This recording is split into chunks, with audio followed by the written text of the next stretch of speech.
Por el saludo, compañeros, licenciado facilitador. Nosotros somos el grupo A1 y vamos a hablarles a ustedes del impuesto a las ganancias integrado por la NIC 12. Los integrantes: Brian Marías, Roxana Saquín, Luis Parr, Marvin Jiménez y Marco de Paz. Tenemos aquí el contenido que vamos a desarrollar, iniciando por el objetivo de la norma, que es prescribir el tratamiento contable del impuesto a las ganancias. Un principal problema que detecta la norma es cómo contabilizar el impuesto a las ganancias a la hora de tratar consecuencias actuales y futuras, tales como la recuperación o liquidación de un activo o pasivo en el futuro, ¿verdad? Que se ha reconocido en la situación financiera de la entidad, las transacciones y otros sucesos del periodo corriente que han sido objeto de reconocimiento de los estados financieros. También nos menciona que cuando sea probable la recuperación o liquidación de valores contabilizados que vayan a dar lugar a pagos fiscales futuros mayores o menores a los que tendría si no tuviera una consecuencia fiscal, la presente norma nos exige que la entidad reconozca un pasivo o un activo por el impuesto diferido, ¿verdad? Con excepciones muy limitadas. Tenemos también el alcance. Esta norma dice que se aplicará a la contabilización del impuesto a las ganancias, como lo conversábamos. Sin embargo, no aborda temas como subvenciones de gobierno ni créditos fiscales por inversiones. Sin embargo, sí nos menciona que directamente se va a encargar de diferencias temporarias que surjan de estos últimos dos rubros. Definiciones básicas tenemos como lo es la ganancia contable, que es directamente el resultado del periodo, la utilidad neta previo a determinar el impuesto a las ganancias. La ganancia o pérdida fiscal es el resultado del periodo calculado de acuerdo a las reglas establecidas por autoridades fiscales, sobre la cual se van a pagar o recuperar impuesto a las ganancias. El gasto o ingreso por impuesto a las ganancias es el total del resultado del periodo que contiene el impuesto corriente y el diferido. Como tal, el impuesto corriente es la cantidad por pagar o recuperar por impuesto a las ganancias relativo a un resultado del periodo. El pasivo por impuesto diferido, son impuestos a las ganancias por pagar en el futuro relacionados con diferencias temporarias imponibles. Directamente un activo por impuesto diferido son cantidades por recuperar de impuesto a las ganancias relacionadas con diferencias temporarias, pero estas deducibles, y también con la compensación de pérdidas obtenidas en periodos anteriores. Una diferencia temporaria es la diferencia entre un valor en libros del activo o pasivo versus la base fiscal. Estas pueden ser imponibles cuando dan lugar a cantidades imponibles a determinar el resultado para periodos futuros de un activo, recuperando el activo o liquidando el pasivo. O bien pueden ser deducibles si dan lugar a cantidades deducibles al determinar el resultado del periodo para periodos futuros. Y por último tenemos la base fiscal, que es el importe de un activo o pasivo atribuido para fines fiscales. Base fiscal. Un activo es el importe que será deducible a efectos fiscales de los beneficios económicos imponibles que obtenga la entidad en un futuro. Acá, pues básicamente tenemos un ejemplo de la vida útil estimada de los vehículos, que es a 10 años, con un valor residual al término de su vida útil que es 0, y estos son depreciados por el método de línea recta. Entonces acá podemos apreciar el tema de la cantidad de unidades, el precio unitario y el precio total por cada unidad. El costo total podemos observar que es de 1.900.000, el método de depreciación es de línea recta de 10 años y tenemos una depreciación anual de 190.000. Esta depreciación se va a ir registrando año con año y mes a mes, que también tenemos la depreciación mensual de 15.833, y estos se van a ir registrando en nuestro estado de resultados mes a mes y son deducibles. Asimismo tenemos un pasivo que es igual a su importe en libros menos cualquier importe que eventualmente sea el deducible respecto a las partidas futuras. Entonces acá podemos observar que tenemos como ejemplo arrendamientos, intereses, seguros y publicidad cobrada por anticipado. Entonces estos posteriormente, conforme se vaya presentando el servicio, se va a ir amortizando e ir rebajando el pasivo pagado por anticipado. Asimismo tenemos reconocimiento de pasivos y activos por impuestos corrientes, que el impuesto corriente básicamente dice que corresponde al presente periodo o periodos anteriores, que debe ser reconocido como un pasivo en la misma medida que haya sido liquidado, y si la cantidad ya pagada corresponde al periodo presente y a los anteriores excede el importe a pagar, pues la norma nos indica que el exceso debe ser reconocido como un activo. Asimismo tenemos el reconocimiento de pasivos y activos por impuestos diferidos. Se reconocerá un pasivo de naturaleza fiscal por causa de cualquier diferencia temporal imponible, a menos que la diferencia haya surgido por, primero, el reconocimiento inicial de una plusvalía, que es una revaluación de algún terreno o un activo fijo. El reconocimiento inicial de un activo o pasivo por transacciones que no sea de combinación de negocios. Esto se ve basado en la NIF 3. Y en el momento de la transacción no afecte ni a la ganancia contable ni a la ganancia de pérdida fiscal. Las diferencias temporarias que podemos mencionar es ingresos por actividades ordinarias, que sabemos que son ingresos anticipados, que conforme se van presentando los servicios o dando el bien, se van a ir amortizando. Depreciación acelerada, en este caso la depreciación acelerada nos permite poder ir rebajando la renta disponible y poder deducir este gasto.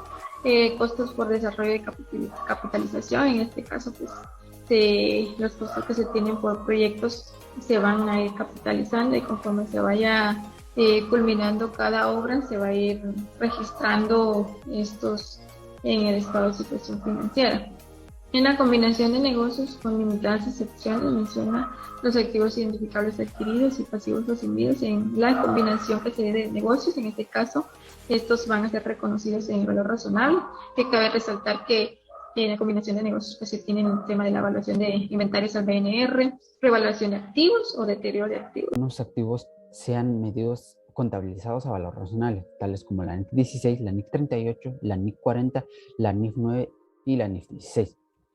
En algunas jurisdicciones, la revaluación de estos activos puede tener un ajuste fiscal, lo cual no tiene ninguna diferencia temporaria, y algunos que tienen un ajuste a la base fiscal, que esto crea una diferencia temporaria, el cual es la diferencia entre el importe en libros de un activo revaluado y su base fiscal. Esto crea una diferencia temporaria, es decir, crea un activo por impuesto diferido o un pasivo por impuesto diferido. La plusvalía. La plusvalía que surge en una combinación de negocios se medirá como el exceso de la suma de la contraprestación transferida, el importe de cualquier participación no controladora en la adquirida y el valor razonable en la fecha de la adquisición de la participación previa del adquiriente en el patrimonio de la adquirida, sobre el neto de los importes en la fecha de la adquisición de los activos identificables adquiridos y los pasivos asumidos. Reconocimiento inicial de un activo o pasivo. En el reconocimiento inicial de un activo o de un pasivo puede surgir una diferencia temporaria si, por ejemplo, una parte o la totalidad de los costos de un activo no es deducible a efectos fiscales.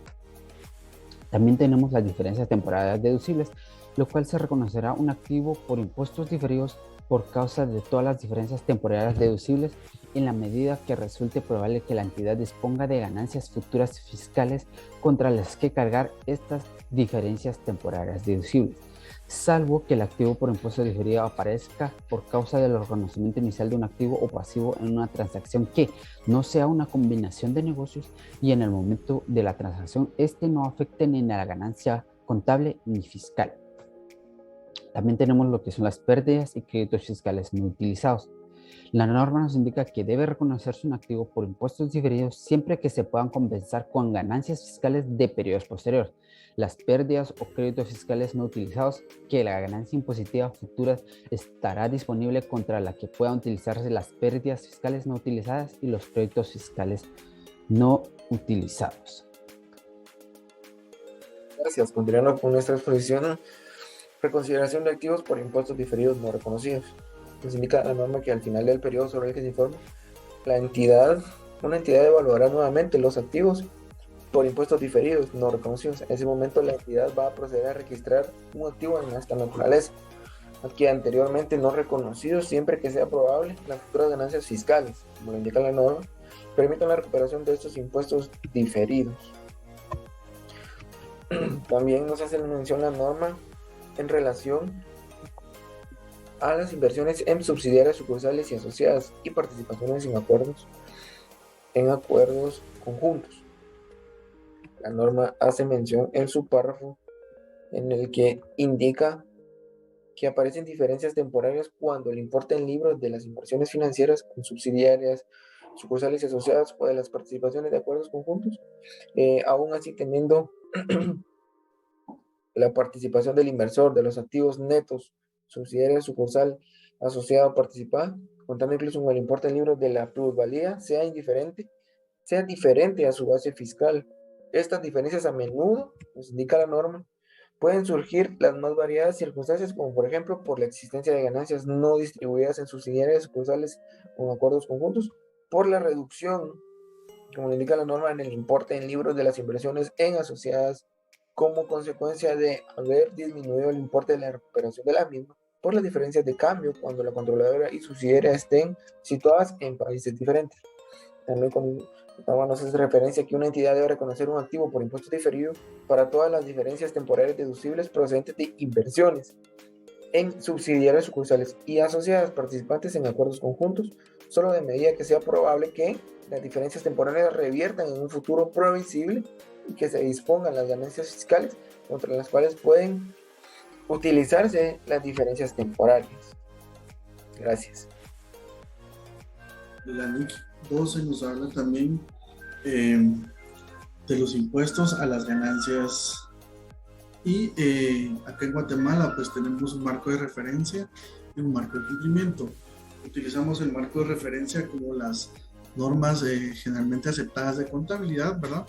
Pero también tenemos un marco de cumplimiento fiscal en el cual debemos cumplir para poder tener pues según las regulaciones de las leyes acá en Guatemala, pues el marco de cumplimiento es el ISR, decreto 10/2012. En el Código de Comercio, pues toda renta grabada tiene que tener un pago de impuesto. Es así en donde pues nos basamos en el marco legal para poder pues determinar nuestro porcentaje de impuesto que vamos a pagar por las rentas que grabamos dentro del territorio de Guatemala. Gracias.